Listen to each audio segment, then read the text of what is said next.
ప్రచార ఆర్భాటము, ఎవరో ఒకళ్ళ మీద పడి ఆడవడము, ఈ 2 వ్యవస్థలు ఉన్నంత వరకు ఆంధ్ర ప్రజల్ని మోసం చేయగలం. మోసపోతూనే ఉంటారు పాపం వాళ్ళు.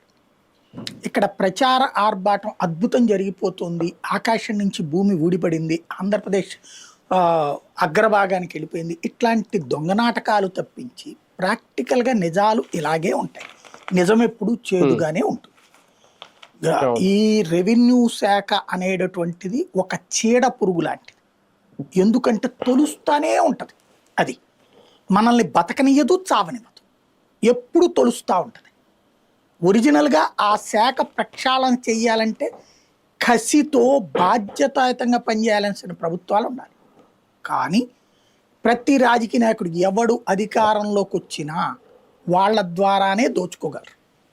ఒక గ్రామ కంఠం భూమి ఏది, గ్రామంలో పోరంబోకు భూమి ఏది, గ్రామంలో ఏళ్ల క్రితం కొనుక్కుని లేదా ఏళ్ల క్రితం గ్రామం నుంచి వెళ్ళిపోయి ఆ భూమిని సాగు చేయకుండా అమ్ముకోకుండా వదిలేసిన భూమి ఏది, లేదా ఎవరన్నా చచ్చిపోతే వాళ్ళ తరపున ఎవరు క్లెయిమ్ చేయని భూమి ఏది ఎవరికి తెలుస్తాయి?